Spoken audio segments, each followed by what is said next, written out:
कच्चे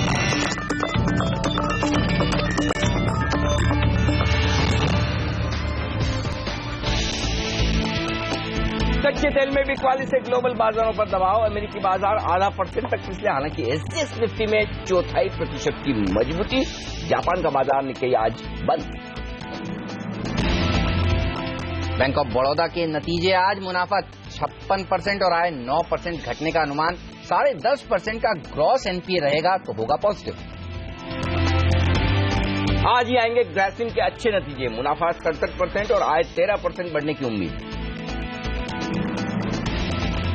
एनबीएफसीज को एफडीआई का बड़ा बूस्टर डोज। कैबिनेट ने कल देर शाम दी 100% एफडीआई के जरिए कमोडिटी सेगमेंट में निवेश की मंजूरी। ब्रोकिंग शेयरों में रखिए नजर, दिखेगी तेजी। फ्लिपकार्ट के लिए अच्छी खबर। यूएस फंड हाउस वेलिक ने वैल्यूएशन 10% बढ़ाकर $108 प्रति शेयर किया। और तीरंदाजी में व्यक्तिगत मेडल की उम्मीद कायम। Deepika Kumari pre quarters final में। मुक्केबाजी में मनोज कुमार भी बढ़े आगे। टेनिस में आज सानिया रोहन की जोड़ी पर रहेगी नजर।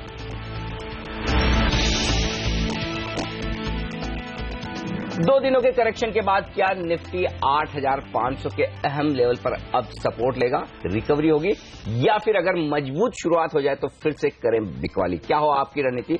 नमस्कार, मार्केट काउंटडाउन में आप सबका स्वागत है। मैं हूं अनिल सिंह। नमस्कार, और मैं हूं हेमंत घई, और हमारे साथ जुड़ेंगे हमारे दो खास मेहमान। PowerMyWealth.com के फाउंडर और सीईओ संदीप वागले और प्रकाशदीवान.com के प्रकाश दीवान, और दोनों ही एक्सपर्ट्स हमारे साथ स्टूडियो में मौजूद हैं इस समय। इनसे हम जानेंगे कौन से वो सेक्टर्स हैं, स्टॉक्स हैं जहां पर आज जमकर तेजी होगी और आपके लिए पैसा बनाने का मौका भी। लेकिन एसजीएस निफ्टी पर नजर डालिए। 7 बजे के आसपास हम देख रहे थे लाल निशान में था, और क्या सुधार दिखा रहा है इस समय एसजीएस निफ्टी। ग्लोबल मार्केट्स भी देखिए सुस्ती भरे मूड में जरूर थे। कल यूएस और यूरोप में थोड़ा सा दबाव के साथ कारोबार हुआ, लेकिन आज मूड सुधारने का काम एशियाई बाजार कर रहे हैं। निश्चित तरह से यहां पर भी रिकवरी देखने को मिल रही है। तो 2 दिनों की गिरावट के बाद क्या आज तेजी का दिन हो सकता है, ये मानना चाहिए? एक्चुअली हेमंत, मैं ये चाहता था कि पिछले 2 दिनों की तरह जैसे हम शुरुआत इतनी बुरी नहीं कर रहे हैं और उसके बाद फिसल रहे हैं, बेहतर तो ये होता है कि आज हम गैप से नीचे खुलते हैं तो बढ़ने के लिए बहुत बढ़िया बेस बनता था। क्यों? क्योंकि आप देखिए पिछले हफ्ते आपने निफ्टी में ऊपरी स्तरों से 200 पॉइंट का करेक्शन दिया और बाजार फिर से तेजी से चल पड़ा।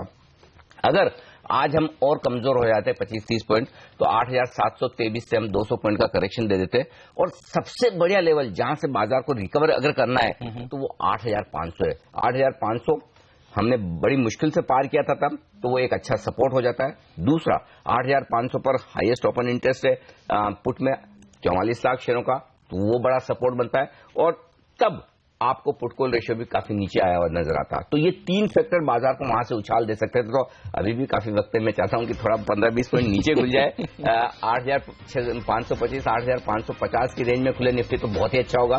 थोड़े और कमजोर ट्रेडर्स हैं जिन्हें पोजीशन हल्की करनी, वो निकल जाए तो वहां से शुरुआत होगी। लेकिन अब देखते हैं क्या शुरुआत होती है। फिलहाल मेरा मानना है कि हम 8,500 को आसानी से तोड़ेंगे नहीं, भले ही माहौल आपको कैसा भी दिख रहा है। और वो लेवल ऐसा है जहां आप तेजी करें ना करें, अपनी मंदी तो जरूर काट लें। हाँ, 8,500 के नीचे डिसिसिवली अगर आप नीचे जाते हैं, ट्रेड करते हैं, बंद होते हैं, तो फिर आप ये मानिए कि अब आपके लिए बाजार एक शॉर्ट टर्म टॉप बना चुका है। तो शॉर्ट टर्म टॉप मानने के लिए आपको 8,500 को निर्णायक रूप से तोड़ना जरूरी है। शॉर्ट टर्म ट्रेडर्स के लिए कल 8,600 के नीचे की क्लोजिंग छोटा स्टॉप लॉस ट्रिगर कर चुकी है जो डे ट्रेडर्स हैं उनके लिए, लेकिन पोजिशनल ट्रेडर्स के लिए अब भी स्टॉप लॉस 8,500 की क्लोजिंग का है। पहली बात। अब ऐसे में अगर मजबूत शुरुआत हो तो फिर थोड़ी और मजबूती बढ़ेगी, और उसके बाद ऊपरी स्तरों से थोड़ी बिकवाली आ सकती है। अब बाजार एकदम से वी शेप रिकवरी आपको नहीं देगा, रुक कर चलेगा। तो ऐसे में अगर आपको खरीदना है तो निफ्टी पर 8,500 का स्टॉप लॉस रखें। 8,600, 8,625 डे टारगेट है। बहुत बोल्ड कॉल, और अगर आपको मंदी करनी है तो 8,625 पर करें, सिर्फ 25 पॉइंट का स्टॉप लॉस, ताकि रिस्क कम रहे आपके स्टॉप लॉस ट्रिगर होने की, और हो तो भी ज्यादा नुकसान ना हो 8,550 के लक्ष्य के लिए। बैंक निफ्टी भी अपने अहम सपोर्ट पर आता हुआ दिखा है। पिछली बार बैंक निफ्टी ने 18,500 के आसपास सपोर्ट लिया। मैं उम्मीद करता हूं बैंक निफ्टी फिर से 18,500 के आसपास सपोर्ट लेगा, तो 18,450 का स्टॉप लॉस लगा लीजिए और बैंक निफ्टी खरीदिए 18,800 के लक्ष्य के लिए। और वहीं अगर आप बोल्ड कॉल लेना चाहें तो बैंक निफ्टी को 18,800 के आसपास बेच भी सकते हैं 18,500 के लक्ष्य के लिए।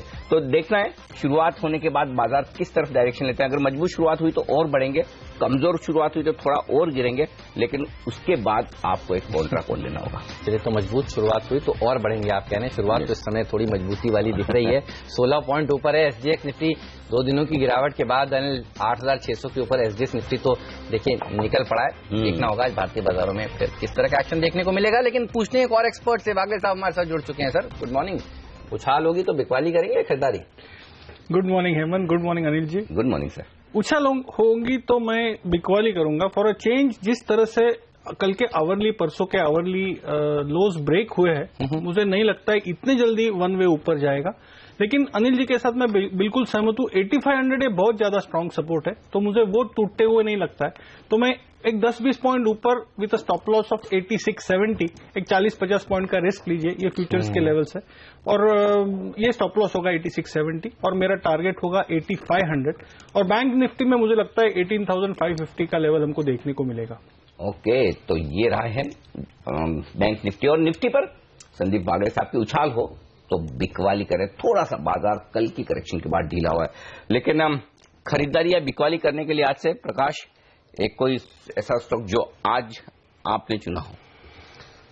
कई स्टॉक्स के रिजल्ट्स जो आए हैं उसके बाद एक सहमति सी ये बन रही है कि कहीं ना कहीं बॉटमिंग आउट हो चुका है। और आगे चल के मुझे लगता है कि कंजम्पशन थीम को अगर सेंट्रल फोकस रखें तो काफी चीजें पॉजिटिव उसमें दिख रही हैं। और हमने देखा है कि नंबर्स भी जो है वो इंडिकेट ये करने लगे कि आगे चल के टॉप लाइन ग्रोथ और रेवेन्यू ग्रोथ, प्रॉफिटेबिलिटी ग्रोथ दोनों आ सकती है।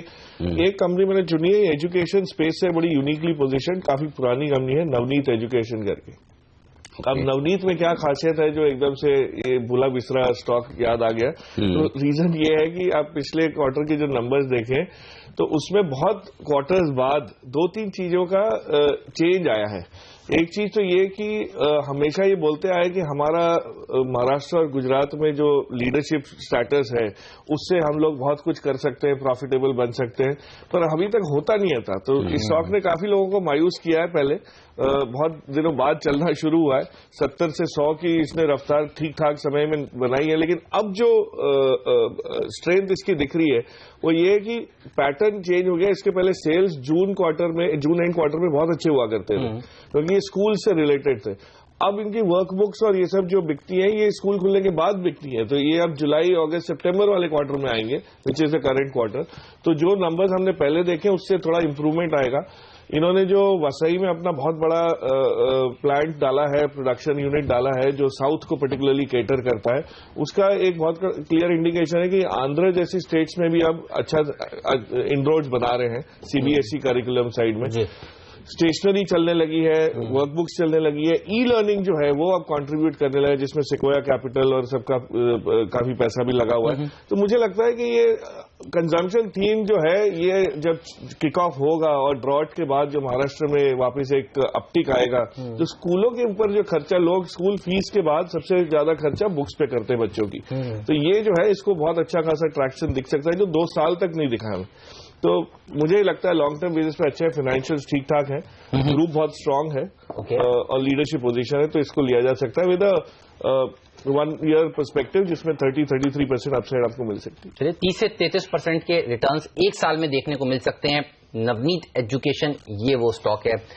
लोग आपसे एक दिन में 20-25% के रिटर्न की एक्सपेक्टेशन करने लगे, तो वो वाले स्टॉक भी आपसे पूछेंगे। चलिए कुछ ही देर में, और हमारे दूसरे एक्सपर्ट वागले जी से भी उनके पिक्स पूछेंगे। लेकिन अनिल, सबसे ज्यादा कॉन्फिडेंस अगर एक चीज से बुल्स को मिल रहा है हर रोज बाजार बंद होने के बाद, वो एफआईआई के फिगर से मिलता है। आप देखिए कैश मार्केट में कल भी करीब 413 करोड़ रुपए की उन्होंने खरीदारी करी। अगस्त के महीने में 4,600 करोड़ रुपए की खरीदारी उनकी तरफ से देखने को मिली है। ये एक अच्छा फिगर है, नहीं? ये फिगर अच्छा है, लेकिन शॉर्ट टर्म में अगर बाजार करेक्ट हो रहा है तो उसका रीजन ये है कि स्टॉक फ्यूचर्स में बड़ी बिकवाली हो रही है और वो कैश मार्केट से बड़ी हो रही है। देखिए परसों 1100 करोड़ से ज्यादा की बिकवाली की थी, उसके पहले लगातार 2 दिन 900 करोड़ की बिकवाली, कल भी आप देखिए 576 करोड़ की बिकवाली। तो अगर आप कैश मार्केट की बिकवाली और स्टॉक फ्यूचर्स को मिलाकर देखें तो इसीलिए हम कल भी ये कह रहे थे कि ऊपरी स्तरों पर सावधान रहना चाहिए, क्योंकि स्टॉक फ्यूचर्स में और जनरली एफआईएस के ट्रेंड रिवर्सल के संकेत आपको पहले एफएनओ से मिलते हैं। तो अभी तक तो ठीक है, जब तक कैश में बड़ी खरीदारी कर रहे हैं दिक्कत वाली बात बहुत ज्यादा नहीं है। और इसी वजह से मैं ये कह रहा हूं कि 8500 पर सपोर्ट लेना चाहिए कि अभी तक ऐसे डेटा नहीं है जिससे आप ये माने कि बाजार का मूड बदल चुका है और एफआईज अब और आगे नहीं खरीदेंगे। तो इसे सिर्फ एक छोटे करेक्शन के तौर पर देखना चाहिए। लेकिन इन वायदा कारोबार के डेटा को अगर आप ढंग से ध्यान से पढ़ें तो फिर ये संकेत साफ है कि ऊपरी स्तरों पर बिकवाली का दबाव रहेगा और वो दिख भी रहा है।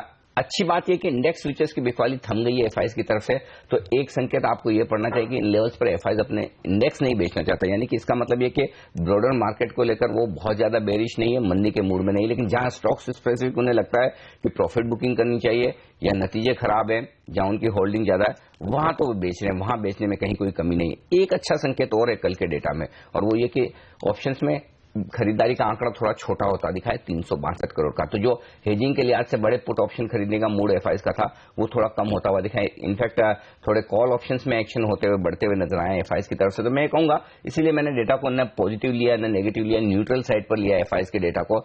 लेकिन हाँ, इसका मतलब साफ है इंडेक्स अहम लेवल नहीं तोड़ेगा और स्टॉक्स में ऊपरी स्तरों पर बिकवाली रहेगी। ओके, और आज जरूर नजर रखिएगा बैंक निफ्टी पर। वीकली एक्सपायरी है और पिछली बार भी हमने देखा था वीकली एक्सपायरी के दिन आईसीआईसीआई बैंक, एचडीएफसी जो बड़ा वेटेज रखते हैं उन्होंने अच्छा प्रदर्शन दिखाया था। तो देखना होगा आज सेकेंड हाफ में बैंक निफ्टी की जो वीकली एक्सपायरी होती है वो किस नोट पर होती है। लेकिन चलिए जानते हैं वागले साहब का आज का टॉप पिक क्या है।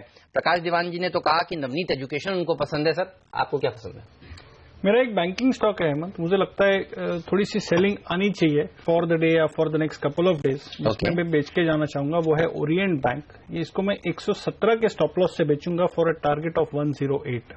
Okay, OBC Oriental Bank of Commerce, इस पर रखिए नजर। कल भी हमने देखा था प्रेशर था स्टॉक में 4.5% की गिरावट, आज भी यहां पर गिरावट और हावी हो सकती है। एफएनओ से किस तरह के संकेत मिल रहे हैं, क्या लग रहा है डाउन साइड कितनी है मार्केट में? 8500 के नीचे की नहीं दिख रही है, डेटा तो यही कह रहे हैं। और मैं तो एक आइडियल कंडीशन जो देखता हूं वो ये है कि अभी देखिए पुट कॉल रेशियो कल 0.94 पर है, ठीक है। समझिए आज बाजार कमजोर होते हैं, put call ratio 4-5 basis point और गिर जाता है, 0.9 के नीचे कोई भी लेवल आ जाए 8500 के आप नजदीक हैं। हाईएस्ट ओपन इंटरेस्ट 54 लाख शेयरों का वहां पर है, तो वो एक ऐसा लेवल है, ऐसी जगह है जहां पे आपको तेजी करनी नहीं करनी, आपको कॉन्फिडेंस है नहीं है, छोड़ दीजिए। लेकिन कम से कम मंदी काट लीजिए। मंदी काटने के लिए उससे बढ़िया लेवल आपको मिलेगा नहीं। ये कॉम्बिनेशन हाईएस्ट ओपन इंटरेस्ट का, पुट कॉल रेशियो का और 3 दिनों की गिरावट, यहां पर आप 250 पॉइंट की 200 पॉइंट की निफ्टी में कमजोरी देख लेंगे। अगर बाजार मजबूती का है, बुल रन है, तेजी का ट्रेंड है, तो फिर 8500 को तोड़ना नहीं चाहिए ये वायदा कारोबार के आंकड़ों से। और कल के सेशन में इंटरेस्टिंग डेटा क्या दिख रहे हैं, निफ्टी 9 लाख शेयर नए जुड़े, तो निफ्टी में बनी है मंदी की पोजीशन, लेकिन बैंक निफ्टी में नहीं बनी है। और बैंक निफ्टी में देखिए 60,000 शेयरों से ओपन इंटरेस्ट कम हुआ है। हाँ, तेजी करने वाले ट्रेडर्स ने अपनी पोजीशन कम जरूर की है, उन्होंने अपनी पोजीशन छोड़ी है, लेकिन शॉर्ट्स नहीं बने, ये एक अच्छा संकेत। तो बैंक निफ्टी को भी अगर रिकवर करना है तो पिछला करेक्शन 18,500 पर खत्म हुआ था, तो 18,400 18,500 बैंक निफ्टी के लिए भी वो लेवल है जहां पर आपको शॉर्ट कवरिंग करनी चाहिए। हिम्मत है तो फ्रेश खरीदारी कीजिए। बैंक ऑफ बड़ौदा के रिजल्ट से कुछ संकेत आपको मिल जाएंगे कि बैंक निफ्टी तेजी की तरफ जाएगा या मंदी की तरफ। अगर बैंक ऑफ बड़ौदा के रिजल्ट से आपको निराशा न हो तो फिर बैंक निफ्टी उन लेवल्स पर खरीदने का मौका है। तो मैं गैप डाउन ओपनिंग हो जाती तो बहुत खुश होता कि वहां पर लेवल्स बहुत अच्छे हैं और क्लियर ट्रेंड है। लेकिन अब चूंकि एक बार हम ऊपर खुल रहे हैं और ऊपर खुलकर थोड़ा और बढ़ जाए तो ऊपरी स्तरों पर थोड़ा सावधान रहें, इंतजार करें, थोड़ा हल्का भी हो जाए तो हर्ज नहीं, और फिर अपने लेवल्स पर आने दें, उसके बाद खरीदारी करें। वायदा कारोबार में कल के सेशन में ऑप्शंस में एक बड़ी बात हुई जो थोड़ी सावधानी की तरफ है, वो ये कि 8,600 से लेकर 9,000 की रेंज में कॉल ऑप्शंस में बड़ी पोजीशंस ऐड होती हुई दिखी है, काफी बिकवाली हुई कॉल में, तो थोड़ा सा वो सावधानी का संकेत है कि लोगों ने मंदी की पोजीशन बनाई। तो अब इस मंदी की पोजीशन को काटने के लिए कोई ट्रिगर आपको चाहिए जो न्यूज फ्लो से चाहिए, या तो एशिया तेजी दिखा दे 1-1.5% की जी, तो उससे बात बन जाए या फिर कोई रिजल्ट। तो देखते हैं किस वजह से मूड बदलेगा। लेकिन एक बात साफ है, डेटा ये बता रहे हैं कि 8,500 बाजार जल्दबाजी में नहीं तोड़ेगा। ऑलराइट, चलिए तो 8,500 ये मजबूत सपोर्ट और इसके नीचे जाना थोड़ा सा मुश्किल लग रहा है, तो यहां पर खरीदारी करने के मौके आपको तलाशने चाहिए। लेकिन हमारे बाकी के 5 एक्सपर्ट्स क्या कह रहे हैं, हर रोज हम आपको बताते हैं 5 दिग्गज टेक्निकल एक्सपर्ट्स की राय, आज भी बताएंगे छोटे से ब्रेक के बाद।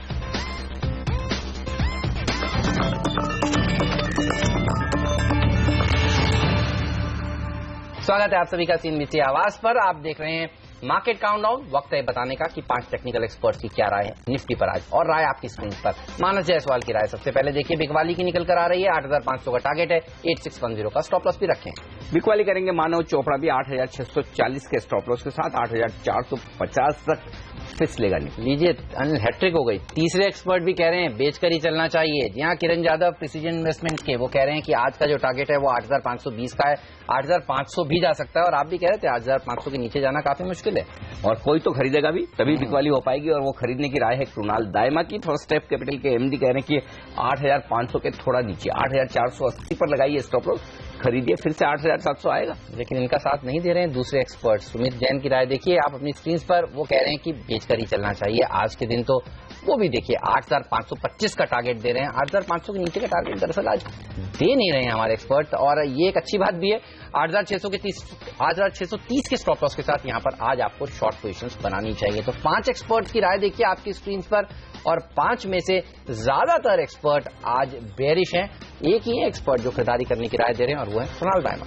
बिल्कुल, और उस लिहाज से अगर आप देखें तो निफ्टी पर जो अहम सपोर्ट है वो 8450 8500 की रेंज में, और ऊपरी स्तरों पर 8600 से लेकर 8650 की रेंज में जाकर अटकेगा निफ्टी। ये मानना है हमारे 5 एक्सपर्ट्स का। और अब वक्त है टॉप 5 स्टॉक्स जानने का, 5 का पंच। ल्यूपिन, इस कंपनी के लिए एक अच्छी खबर, और एक जेनरिक दवा को बनाने के लिए इन्हें यूएस एफडीए से मंजूरी मिल चुकी है। नजर रखिए भेल पर भी। कल जो सीसीए की बैठक हुई उसका शाम को आउटकम निकल कर आया, और उसमें यह आया कि 900 करोड़ रुपए की एक मुश्त रकम दी जाएगी। इसको आप बजटरी सपोर्ट भी कह सकते हैं। भेल को यह पैसा मिलेगा एक प्रोजेक्ट के लिए, तो यहां पर तेजी बन सकती है आज।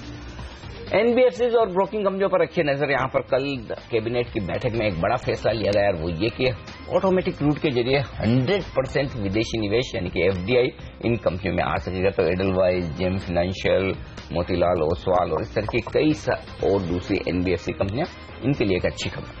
इसके अलावा रखिए नजर टीम लीज के ऊपर। कल हमने आपको बताया था जब बाजार खुला था उसके बाद एक ब्लॉक डील हुई थी। अब आप देखिए उस ब्लॉक डील में हिस्सेदारी बेची किसने और खरीदी किसने है।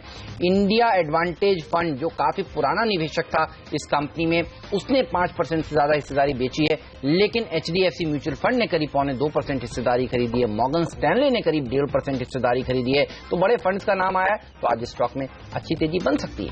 सुनील हाईटेक, इस कंपनी के लिए 2 खबरें। पहला तो ये कि क्यूआईपी के जरिए 200 करोड़ रुपए जुटाने की कंपनी की योजना है, और हर एक शेयर को 10 शेयरों में बांटा जाएगा, यानी कि स्टॉक स्प्लिट होगा। सुनील हाईटेक का स्टॉक स्प्लिट का खबर तो ये देखना होगा, 186 स्टॉक है, स्प्लिट करने की क्या जरूरत है, 18 रुपए का भाव। जी आपका चलिए, तो ये है खबर। ये तमाम स्टॉक्स रहेंगे आज एक्शन में। हमारे एक्सपर्ट्स हैं हमारे साथ प्रकाश दीवान साहब और संदीप वागले जी, और अब फोकस करते हैं उन स्टॉक्स पर जहां पर दिखने वाला है आज एक्शन। पहला तो ये सन फार्मा, टेरो के खराब नंबर्स, क्या स्टॉक पिट सकता है? यदि हाँ तो कितना गिरेगा? चार्ट देखकर बताएं सर। वागले साहब, क्या ट्रेड होगा सन फार्मा पर?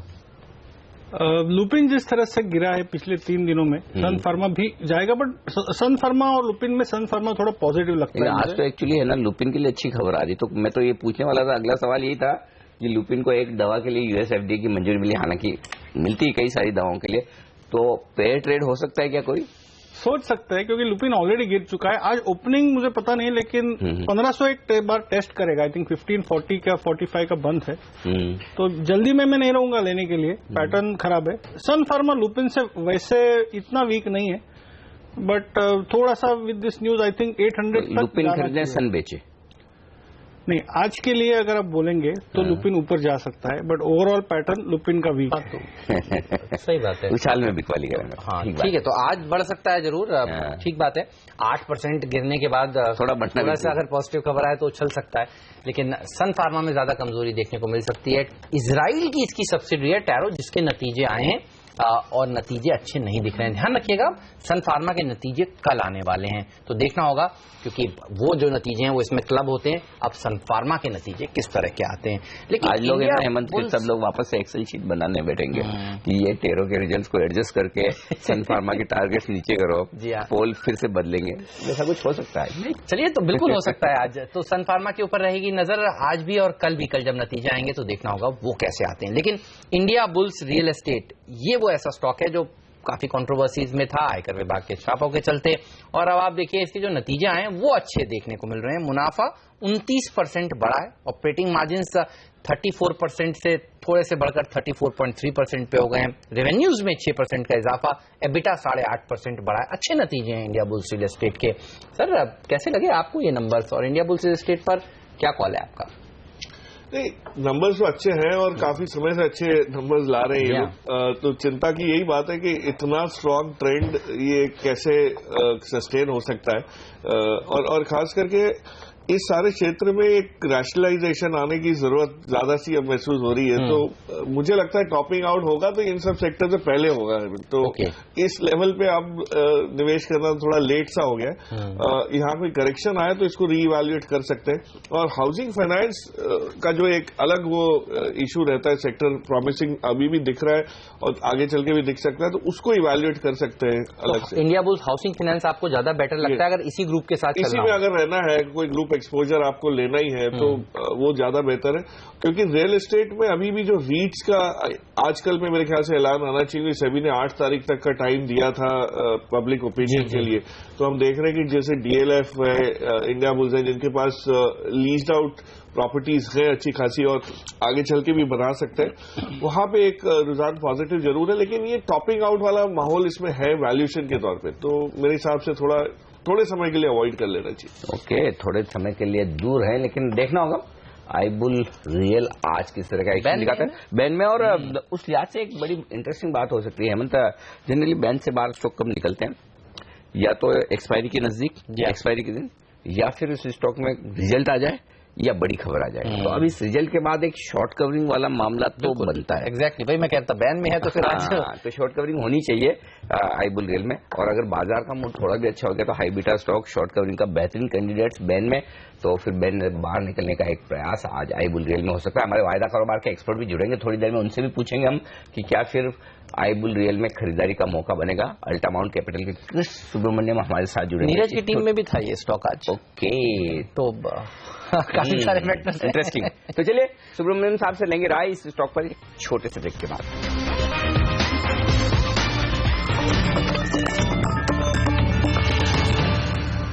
स्वागत है आप सभी का सीएनबीसी आवाज पर। आप देख रहे हैं मार्केट काउंटडाउन, और काफी सारी रिपोर्ट्स आई हैं कल बाजार बंद होने के बाद। इंडिया बुल्स रियल एस्टेट पर क्या रिपोर्ट्स हैं और दूसरी कंपनियों के ऊपर क्या रिपोर्ट्स हैं जिनके नतीजे आए, इस पर बात करते हैं। पूजा हमारे साथ जुड़ चुकी हैं। पूजा, सबसे इंटरेस्टिंग रिपोर्ट तो मुझे मदरसन सुम्मी की दिख रही है, इससे शुरुआत करिए, बताइए क्या कह रहा है सीएलएसए। जी, काफी कमजोर नतीजे आए थे कल और इस पे 2 रिपोर्ट्स निकल कर आई हैं और दोनों ने ही बिकवाली की सलाह अपनी बरकरार रखी है। सिटी की बात करें तो टारगेट प्राइस 250 का दिया है, यानी कि करीब 25% का डाउनसाइड करंट मार्केट प्राइस से देखने को मिल सकता है।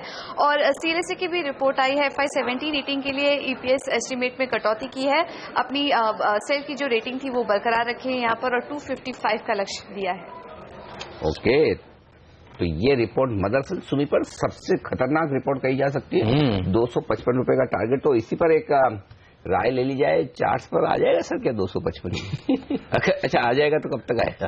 कल क्या जबरदस्त गिरावट देखने को मिली स्टॉक में नतीजों के बाद। कल अनिल जी जिस तरह से वॉल्यूम से गिरा है वो थोड़ा सा निराशाजनक है, क्योंकि पिछले कुछ हफ्तों से ये अच्छा खासा मूव आई है इसमें 260 से लगभग 360 तक। तो मैं 300-290 तक की बात करूंगा पैटर्न के हिसाब से। 200 कितने बोला आपने? 50 250 सिटी का और 255 सीएलएसए का। मुझे नहीं लगता है फ्रैंकली, मुझे लगता है 300 ये बहुत स्ट्रांग सपोर्ट है। 300-290 वहां पे बाइंग आनी चाहिए। हाँ, अगर उसके नीचे वीकली क्लोज हो जाता है तो शायद मेरा व्यू चेंज होगा। ओके, चलिए। और एमएनएम पर भी रिपोर्ट्स आई हैं, इसके नतीजे भी कल आए थे। बताइए पूजा, क्या कह रहे हैं ब्रोकरेज हाउसेस एमएनएम पर? उसके बाद हम प्रकाश जी के पास जाएंगे, उनसे पूछेंगे कि जहां एक्सपेक्टेशन ज्यादा हो जाती है वहां डिसअपॉइंटमेंट भी बड़ा हाथ लगता है। बताइए एमएनएम पर क्या कह रहे हैं ब्रोकरेज हाउसेस? जी, एमएनएम पे भी करीब 4 ब्रोकरेज हाउस की रिपोर्ट्स आई हैं और चारों के चारों ही करीब बुलिश साउंड कर रहे हैं। जेपी मॉर्गन का कहना है कि ट्रैक्टर में अच्छी डिमांड दिखेगी, लेकिन एसयूवी में लॉन्च करना कंपनी के लिए रिस्की होगा। ओवर रेट की सलाह बरकरार रखी है और टारगेट प्राइस 1450 से बढ़ाकर 1605 का दिया है। सिटी की भी रिपोर्ट आई है, इनका भी कहना है कि अच्छे मानसून से ट्रैक्टर डिमांड में अच्छी ग्रोथ दिखेगी। खरीदारी की सलाह अपनी बरकरार रखी है और टारगेट 1550 रुपये प्रति शेयर का दिया है। मॉर्गन स्टैनली ने भी अभी ओवरवेट की रेटिंग दी है स्टॉक में और 1453 का टारगेट दिया है। नोमुरा ने न्यूट्रल की रेटिंग दी है स्टॉक में और टारगेट प्राइस भी 1562 से बढ़ाकर 1592 का दिया है। ओके, इससे पहले हम आपसे पूछे इंडिया बुल्स रियल एस्टेट पर राय, एक बार सर इन दोनों ही कंपनियों पर आपका क्या मानना है? मेरा एक्चुअली कॉन्ट्रेरियन व्यू है दोनों में ही। ओके, M&M में मुझे लगता है अभी भी वीकनेस आ सकती है पैसेंजर व्हीकल सेगमेंट को लेकर, ऑटो सेगमेंट को लेकर, क्योंकि इनके जो लॉन्चेस हैं, एक तो पाइपलाइन में बहुत ज्यादा लॉन्चेस है नहीं। अब इन्होंने जो लॉन्चेस किए या सक्सेसफुली वॉल्यूम ग्रोथ जो किया वो KUV 100 से किया, जो छोटी गाड़ी है, वरुण धवन जिसको एंडोर्स करते हैं। दूसरा इन्होंने TUV 300 से किया। अब ये दोनों ही गाड़ियों में इतने फीचर्स ज्यादा डाल दिए हैं कि उस प्राइस पॉइंट पे ज्यादातर होता नहीं है, तो कॉम्पिटिटिव प्रेशर की वजह से मार्जिन इरोजन बहुत ज्यादा है। और अगर ये कोई और गाड़ी इसमें लॉन्च करते हैं तो वही हाल उसका भी होगा। और लॉन्च के पैसे बहुत लगते हैं, A&P कॉस्ट बहुत ज्यादा रहती है, प्रमोशनल कॉस्ट रहती है। तो मेरे हिसाब से जो ब्रेजा और बलेनो और इस सब का जो भाव चल रहा है, जो जिस टाइप का वेव आया है, उसके आगे इनको थोड़ा सा कॉम्पिटिटिव प्रेशर बहुत ज्यादा रहेगा। ये पैसेंजर कार और जो ट्रैक्टर सेल्स की बात जो हम कर रहे हैं, चैनल चेक्स पे अभी आएंगे पर जो ट्रैक्टर सेल्स में जो हो रहा है उसमें क्या है कि डबल डिजिट ग्रोथ तो आई, क्योंकि बेस इफेक्ट बहुत आपके लिए फेवरेबल था। आगे चल के वहां भी इतना कंपटीशन आएगा कि अभी तक हमने बाकी अनलिस्टेड प्लेयर्स के नंबर्स नहीं देखे। जॉन डेयर और ये सब के काफी एक्टिव रहते हैं ये लोग भी, तो वहां बहुत कंपेटिटिव वो भी है एनवायरमेंट। ये नहीं है कि हर एक जना ट्रैक्टर लेने निकल पड़ा है। तो मेरे हिसाब से थोड़ा सा इसमें म्यूटेड वो रह सकता है, थोड़ा सा कॉशियसली चलूंगा। तो हम लोग बहुत प्रेडिक्टेबल हो गए, ऐसा लग रहा है कि नहीं, जरूरी हो जाता है सर, क्योंकि जब आप गाड़ी के फीचर्स की बात करें और उसकी चैनल चेक बहुत महत्वपूर्ण होता है। मतलब गाड़ी का नाम, गाड़ी का मॉडल, उसके फीचर्स और उसका ब्रांड एम्बेसडर, ये सब आपको पता होना चाहिए अगर आप किसी शेयर में पैसा लगाना चाहते हैं। तो M&M पर ये राय प्रकाश की। लेकिन इंडिया बुल्स रियल एस्टेट एक और स्टॉक जिसने कल बाजार बंद होने के बाद अपने नतीजे पेश किए, इंटरेस्टिंग स्टॉक है। मैं सुब्रमण्यम साहब से राय लूंगा, उससे पहले रिपोर्ट्स देख लेते हैं कौन सी आई है। पूजा बताइए। इंडिया बुल्स रियल एस्टेट पर मोतीलाल ओसवाल की रिपोर्ट आई है और इनका कहना है कि कमजोर डिमांड के बावजूद कंपनी के नतीजे काफी अच्छा आए हैं। बाय कॉल दिया है स्टॉक पर और टारगेट प्राइस 98 का, यानी कि मौजूदा स्तर से करीब 15 से 16% का मूव देखने को मिल सकता है स्टॉक में। तो 15-16% की तेजी यहां से भी बन सकती है। आईबुल पर JP मॉर्गन भी बुलिश है 130 के लक्ष्य के लिए, और वायदा कारोबार के बैन में स्टॉक बैन से बाहर निकलने की कोशिश कर सकता है। शॉर्ट कवरिंग हो सकती है क्या सुब्रमण्यम साहब? ऐसे में खरीदना चाहिए? अनिल जी, आई थिंक कहीं ना कहीं यहाँ पर जो भी राय आई है सही लेवल पे आई है, क्योंकि अगर हम देखें तो ओवरऑल ये स्पेस पे broadly India bull real estate I think एक अच्छी आउट परफॉर्मिंग स्टॉक रही है। लॉन्ग टर्म चार्ट में बहुत ही बेहतरीन परफॉर्मेंस रही लास्ट 6-8 महीने में, और यहाँ पर एक अच्छी खासी करेक्शन भी देखा। आई थिंक 105 का टॉप बना के अभी लगभग ऑलमोस्ट 80 के आसपास आके खड़ा है। तो आई थिंक कहीं ना कहीं एक अच्छी सपोर्ट लेवल पे है, और यहाँ से एक रिस्क लिहाज से आई थिंक वापस 100 कम से कम आने की पूरी संभावना है। तो डेफिनेटली आई थिंक अपवर्ड बायस रहने की पूरी संभावना है। राइट, चलिए एक और स्टॉक है जिस पर नजर होनी चाहिए, VST इंडस्ट्रीज। अच्छे नतीजे इसके कल बाजार बंद होने के बाद आए। 34.5% मुनाफे में इजाफा देखने को मिला, मार्जिन 26.5% के आसपास आए हैं। राधाकृष्ण दमानी जी की जो इन्वेस्टमेंट आर्म है उनका हिस्सेदारी भी है यहाँ पर करीब 25-26% के आसपास की। VST इंडस्ट्रीज फंडामेंटली सर कैसा लगता है? नतीजे तो अच्छे दिख रहे हैं। एक सेक्टर इसमें देखिए ऐसा है कि बहुत लिमिटेड प्लेयर्स होने की वजह से ग्रोथ तो बरकरार रहती है, और आगे चल के भी इस टाइप का है कि इतना मतलब नैरो मार्केट होते जा रहा है कि जो भी प्लेयर्स हैं उनके लिए एक ऑपरेटिंग लेवरेज का वो रहेगा, बट इसमें कोई स्पेक्टेकुलर। प्रकाश, एक मिनट आपको यहाँ रोकना होगा, क्योंकि हमारे साथ इस वक्त कार्यक्रम में आर्थिक मामलों के सचिव शक्तिकांता दास साहब कार्यक्रम में शामिल हो रहे हैं। कल देर शाम जो कैबिनेट ने फैसले लिए उन पर उनसे हम बातचीत करना चाहेंगे। शक्तिकांता दास साहब नमस्कार, स्वागत है आपका CNBC आवाज पर। पहला सवाल तो मैं लेना चाहता हूँ कि NBFCs क्या वजह आप समझते हैं कि 100% ऑटोमेटिक रूट से FDI की इस सेक्टर में जरूरत है, जो फैसला कल सरकार ने लिया है? देखिए, इसके मतलब इसको 100% automatic in the sense that कि सरकार के पास FIPV के पास आने की जरूरत नहीं है जी, क्योंकि पहले क्या हो रहा था कि ये जो 18 सेक्टर ऐसे थे, 18 सेक्टर्स जहाँ पे ये ऑटोमेटिक था, बाकी सेक्टर में उनको FIPV को आना था।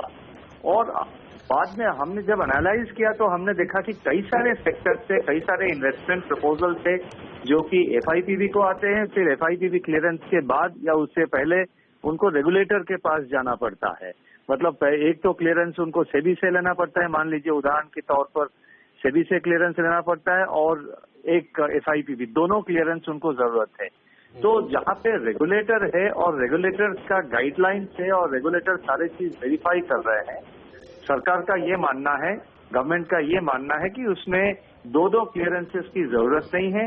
और ये सरकार का जो पॉलिसी है कि मतलब minimum government and maximum governance, जिसमें कि process simplification, ease of doing business improve करने पर बहुत एम्फेसिस दिया जा रहा है, ये उसी बैकग्राउंड में ये डिसीजन लिया गया है। सर गुड मॉर्निंग, आपसे ये समझना चाहता हूं कि आपने कहा 18 सेगमेंट्स में एनबीएफसीज में ये था और अब और सेगमेंट्स में होगा। कौन कौन से वो सेगमेंट्स हैं? क्या कमोडिटी ब्रोकिंग में ये अब एफडीआई अब से आएगा सीधे 100% ऑटोमेटिक रूट से? ये समझना सही होगा, क्योंकि आपकी जो मैं प्रेस रिलीज पढ़ रहा था उसमें ये लिखा हुआ है कि वो सेक्टर्स जिसको दरअसल रेगुलेट किया जा रहा है आरबीआई द्वारा, सेबी द्वारा, वहां पर अब नियम आसान किए गए हैं। क्या मैं सही समझ रहा हूं? क्या commodity broking as a segment में ये 100% एफडीआई अब से शुरू हो जाएगा? देखिए, आप जो है मतलब जो सर्कुलर जो गाइडलाइंस इश्यू होगा उसके लिए आपको वेट करना पड़ेगा। मेरा सिर्फ यही कहना है कि आप जो कह रहे हैं कि जहां पे रेगुलेटरी सुपरविजन है, जहां पे रेगुलेटरी क्लियरेंस की जरूरत है, जहां पे रेगुलेटर के गाइडलाइंस है, वहां पे एफआईपीवी को आने की कोई जरूरत नहीं है। वो सिर्फ रेगुलेटर के पास जाएंगे, रेगुलेटर्स के जो गाइडलाइंस है उसको मानकर वो चलेंगे। ओके, शुक्रिया सर आपका समय निकालने के लिए, सीएनबीसी आवाज पर आकर ये स्पष्टीकरण आज देने के लिए। तो साफ तौर पर कल की जो प्रेस रिलीज थी उसमें काफी इंटरेस्टिंग चीज लिखी हुई थी कि जो सेक्टर्स रेगुलेटेड हैं, चाहे वो सेबी द्वारा रेगुलेटेड हैं, चाहे वो एक्सचेंजेस द्वारा रेगुलेटेड हैं, आरबीआई द्वारा रेगुलेटेड है, उन कैटेगरीज के जो एनबीएफसीज हैं वहां पर पैसा आएगा। तो आज इसलिए ब्रोकिंग सेक्टर अच्छा प्रदर्शन आज दिखा सकता है। बिल्कुल, तो ये देखना होगा आज ये शेयर किस तरह का एक्शन दिखाते हैं। वक्त एक छोटे से ब्रेक के बाद लौटेंगे, हमारे एक्सपर्ट्स हमारे साथ लेंगे कुछ और शेयरों पर उनकी राय। बने रहिए हमारे साथ।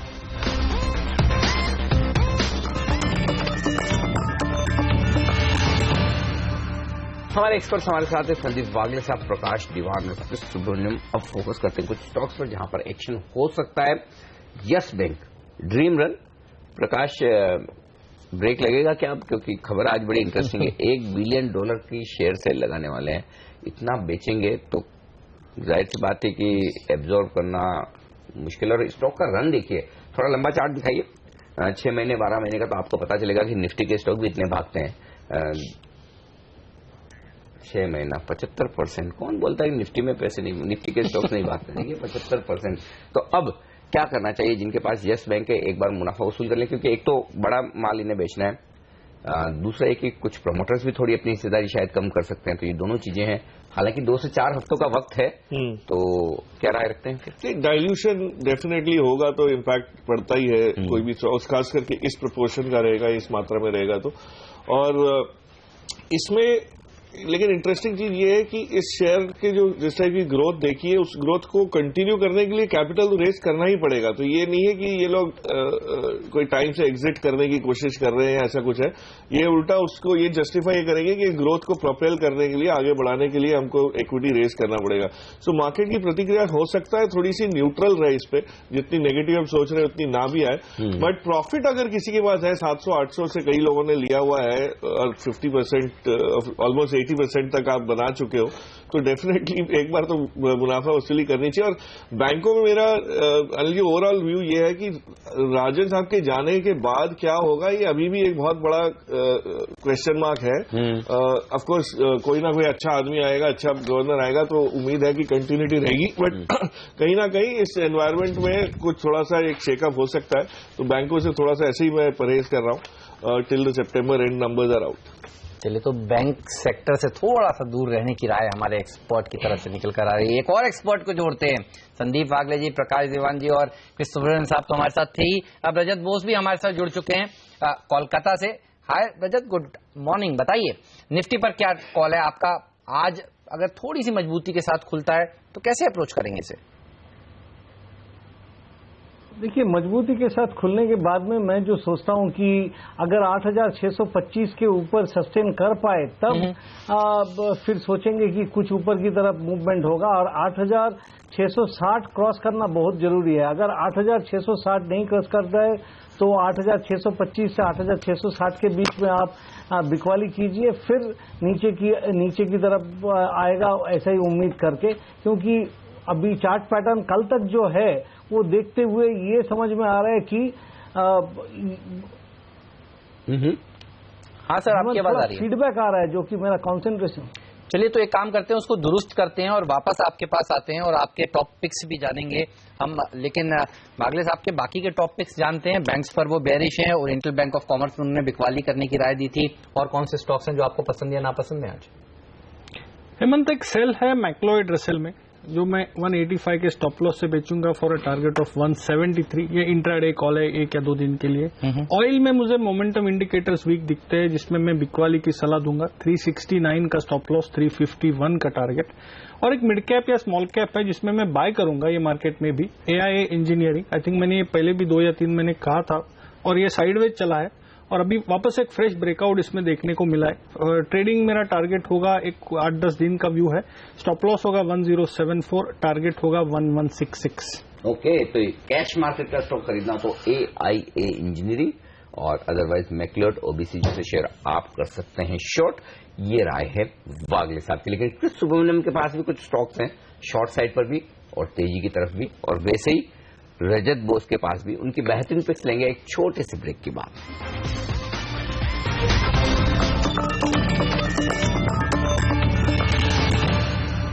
हमारे एक्सपर्ट्स हमारे साथ हैं संदीप वागले, प्रकाश दीवान, क्रिस सुब्रमण्यम और रजत बोस। अब लेते हैं बेहतरीन पिक्स जो आज आपके ट्रेडिंग में काम आ सकती है। रजत बोस से पूछते हैं, रजत क्या ज्यादा मंदी वाले सौदे हैं क्या आज आपके पास? देखिए, कल की चार्ट पैटर्न देखने के बाद में मंदी का सौदा देखे बगैर तेजी का सौदा सिर्फ अदानी पोर्ट पे दिया जा सकता है, लेकिन वो हमने अवॉइड किया है क्योंकि आज मंदी का सौदा देना ही बेहतर रहेगा मेरे लिए। मैंने 92 पे स्टॉप लगा के अशोक लेलैंड बेचने को बोल रहा हूँ, और 85 और 82 दोनों टारगेट है। 82.10 फाइनल टारगेट। 82 के नीचे जाएगा अशोक लेलैंड, ऐसा उम्मीद भी नहीं है, इसलिए वहां तक टारगेट दिया है। और दूसरी जो कंपनी है वो भी ऑटोमोटिव सेक्टर से है, मारुति का चार्ट पैटर्न ये बता रहा है कि ये और भी करेक्ट होगा, और मेरा टारगेट है 4770। मैं 4925 पर, मतलब 4925 पर स्टॉप लगा के इसको भी सेल करने की राय दे रहा हूं, क्योंकि मारुति का चार्ट पैटर्न अगर देखेंगे वो देखते हुए ऐसे ही लगेगा कि इसमें ऊपर में जाते ही बिकवाली आ जाता है और एक बार नीचे 4700 के आसपास ये जाएगा। आज के लिए 4770 टारगेट ठीक है। ओके, चलिए तो 2 ऑटो स्टॉक्स जिनके हाल ही में अच्छे नतीजे आए थे, एक रैली देखने को मिलती, अब यहाँ पर दबाव देखने को मिल सकता है। मारुति और अशोक लेलैंड पर रजत बेरिश हैं। क्रिस भी हमारे साथ मौजूद हैं। बताइए सर, आपके टॉप पिक्स क्या है आज के लिए? आई थिंक जो भी माहौल कल हमने देखे थे और बिकवाली के दबाव में थी मार्केट, तो हमारा 2 एक सेल कॉल है। एक लार्सन, जहां पर लास्ट 3-4 दिन से यहां पर एक लॉन्ग अनवेंडिंग देखने को मिल रही है, और वैसे भी ये थोड़ी बहुत 1500 के ऊपर लड़खड़ा रही है। तो हमारा मानना है कि शायद यहां पर एक बिकवाली की जा सकती है। 1425 का टारगेट है और 1510 का स्टॉप लॉस। और दूसरा एक सेल कॉल है अंबुजा सीमेंट। अगर आप देखें तो सीमेंट काउंटर्स में अभी लग रहा है कहीं ना कहीं थोड़ी बहुत प्रॉफिट टेकिंग स्लगिशनेस आ रही है और काफी जबरदस्त रनअप हुई है। तो उस लिहाज से आई थिंक अंबुजा सीमेंट 260 का एक जो सपोर्ट है वो भी लगभग तोड़ने को आया था कल, लेकिन मेरा मानना है कि शायद यहाँ पर 253 तक एक बार नीचे जा सकती है, उसमें बिकवाली की जा सकती है। Stop loss 268। और एक बाई कॉल स्ट्राइड शासून, कल की मंदी वाली मार्केट में यहाँ पर एक शॉर्ट कवरिंग रैली देखी थी, तो हमारा मानना है कि शायद यहाँ पर कहीं ना कहीं एक नियर टर्म सपोर्ट बन चुका है और शायद एक अप ट्रेंड आ सकती है। तो एक नियर टर्म टारगेट के लिहाज से 1170 का पकड़ के चल सकते हैं, खरीदारी की जा सकती है, और एक स्टॉप लॉस रख सकते हैं 1125। तो ये 2 सेल कॉल और एक बाई कॉल। ओके, तो ये है आज आपके लिए टॉप ट्रेडिंग पिक्स सुब्रमण्यम साहब की। बेचे L&T, बेचे अंबुजा सीमेंट और खरीदे स्ट्राइड शासन यानी कि स्टार। और अगर ऑप्शंस में ट्रेड करना हो तो फिर एलएनटी का पुट ऑप्शन, एलएनटी का चाहे तो फ्यूचर बेस्ड में, चाहे पुट ऑप्शन खरीद लें, जो आपको पसंद है। ये कह रहे हैं सुब्रमण्यम साहब। चलिए लेंगे एक छोटा सा ब्रेक, और ब्रेक के बाद कुछ और ऐसे स्टॉक्स जहां पर रिजल्ट्स के दम पर आज दिखेगा एक्शन लेकर आएंगे। एसजीएक्स निफ्टी में सुस्ती है, हरे निशान में भले दिख रहा हो, लेकिन कोई बड़ा मूव ऊपर या नीचे की तरफ आता नहीं दिख रहा। तो देखेंगे प्री ओपनिंग सेशन में कैसी होगी भारतीय बाजारों की शुरुआत, रुपए की चाल किस तरह की रहती है, ये तमाम एक्शन और साथ ही स्टॉक 2020 का अपडेट और बाजार खुलने के बाद ट्रेडिंग के बेहतरीन मौके जिन शेयरों में एक्शन है, प्राइस, वॉल्यूम, ओपन इंटरेस्ट और मूवमेंट्स के लिहाज से उन पर रखेंगे नजर। आपके लिए छोटे से ब्रेक के बाद जुड़ेगा हमारे साथ पहला सौदा में।